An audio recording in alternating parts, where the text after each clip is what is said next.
गुलों में रंग भरेंगे, बाद नो बहार चलेगा, चले भी आओ के गुलशन का कारोबार चलेगा। और एक नारा ये भी दिया था कि अब करो या मरो। ऐसा हर वक्त गोली लेके घूम रही है। तय करे कि बेरोजगार को कहाँ तय करे केंद्र सरकार कि बेरोजगार को कहाँ गोली मारेगी, हम लोग वही इकट्ठा होंगे। तय करे कि युवाओं को कहाँ गोली मारेगी केंद्र सरकार, हम लोग वही इकट्ठा होंगे। तय करे कि महिलाओं को कहाँ गोली मारेगी केंद्र सरकार, हम लोग वही इकट्ठा होंगे।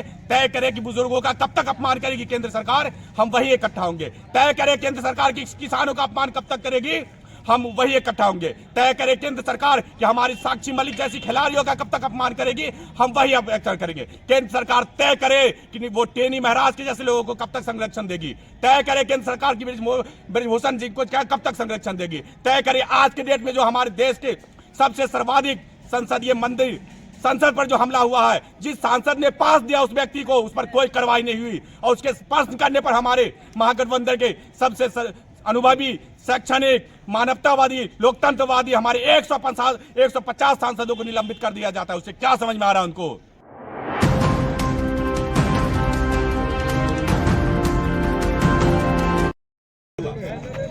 नमस्कार, दैनिक भारत में आपका स्वागत है।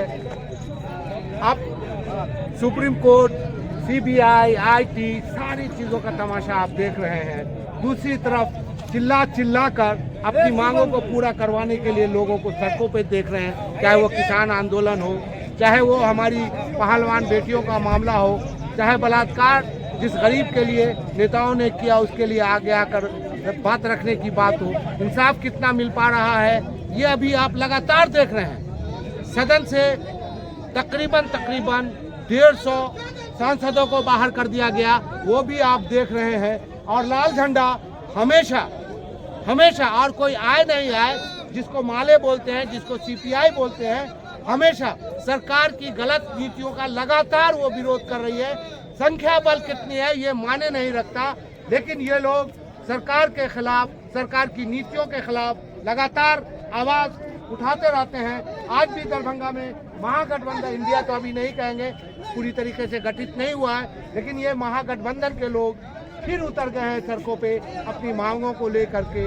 और जो कुछ इनकी मांग है, एक ही मांग है, इस देश का जो हमारा डेमोक्रेसी है उसको बचा लिया जाए, मोदी राज से छुटकारा दिला दिया जाए। चलिए, यहाँ सब गरीब गुरबा ही आपको नजर आएंगे जो पिसते हैं और जिनको इंसाफ नहीं मिलता है, और जिनको हम चुन के भेजते हैं उनको निष्कासित कर दिया जाता है। वहाँ भी वो हमारी आवाज़ नहीं रख सकते हैं। तो चलिए हम बात करते हैं। मैडम, जिस तरीके से मांग को लेकर आपने की और सदन से लेकर सड़क तक जो विपक्ष के लोग हैं अब थोड़ा नजर आ रहे हैं, विरोध कर रहे हैं, क्या कैसे देखती है? मोदी सरकार के राज में आज जो जुमलेबाजी हो रही है, पूरे देश में जो है सो ये मोदी सरकार जो है सो हंगामा फैलाए हुए हैं जगह जगह पे। आज संसद के जो 141 सांसद को निलंबित कर दिया गया है, उसी के विरोध में आज हम लोग गठबंधन के साथ मिलकर लाल झंडा के बैनर तले एपा, भाजपा, माले जितने हैं हम लोग सारे लोग यहाँ पे जो है सो बैनर तले जुलूस निकाले हैं, विरोध कर रहे हैं कि जितने 141 को निलंबित किया गया है उन्हें वापस लाया जाए। यही मांग कर रहे हैं हम एक बार। देखिए, बड़े जुझारू नेता हैं और ये तख्ती लेके खड़े हैं, जरा दिखाइएगा सर। मोदी राज, विपक्ष विहीन संसद, प्रतिरोध विहीन सड़क, लोकतंत्र विहीन देश। तो ये 3 खास मुद्दा है इनका। और आप लगातार बहुत सारी खबरें जो है ना आपसे छिपा ली जाती हैं, ठग दी जाती हैं, और आपका जो ध्यान है किसी और तरफ भटका दिया जाता है। तो ये सारी चीज़ें तो आप देश में चल रही है। सर, बड़ा मुश्किल लग रहा है। देखिए, मुश्किल कुछ नहीं है। सड़क पर जब जनता आंदोलित है, जनता सड़क पर है, तो सत्ता उसको कुछ नहीं कर सकती है।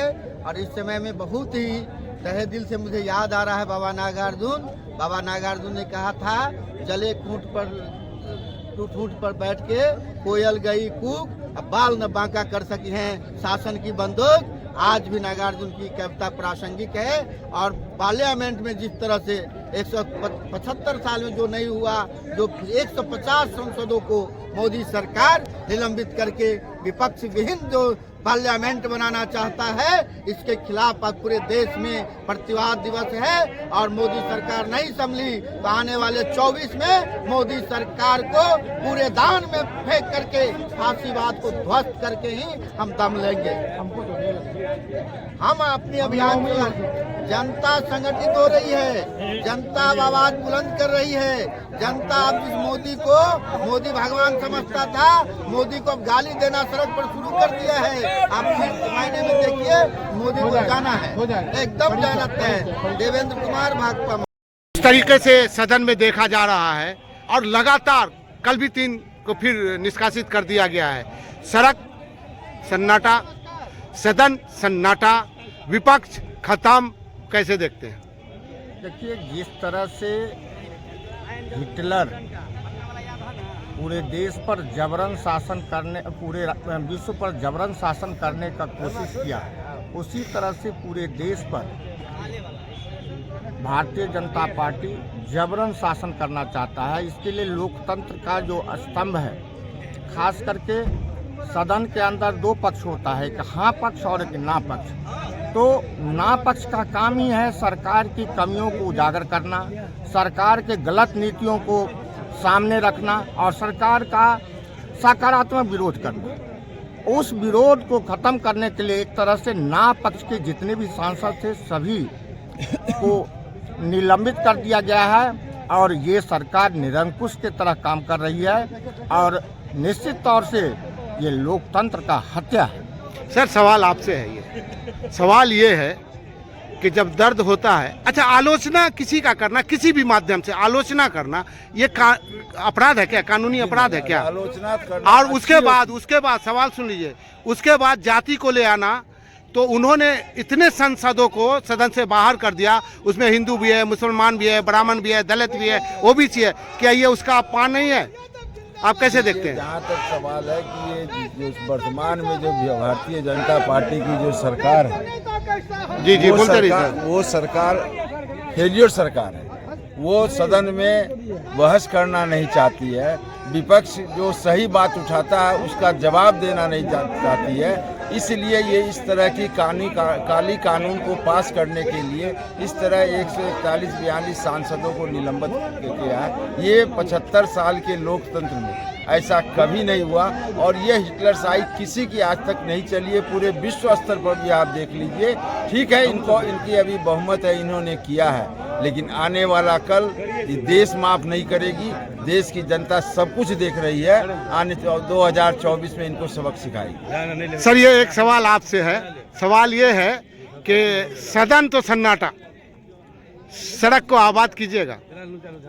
सड़क पर हम लोग आवाज को बुलंद कर रहे हैं और अभी जन आक्रोश मार्च पोलो मैदान से निकल करके और अंबेडकर साहब के मूर्ति पर अनावरण माल्यार्पण करते हुए, हम लोग गांधी जी को प्रणाम करते हुए, लोहिया जी को पुष्प माला अर्पित करते हुए पुनः यहाँ वापस आएंगे और ये जन आक्रोश मार्च ये प्रदर्शित करेगा जो आने वाला कल में ये निरंकुश सरकार को उखाड़ फेंकने के लिए जनता दृढ़ संकल्पित है और जनता का ये आक्रोश है और जनता इस आक्रोश में शामिल हो रही है।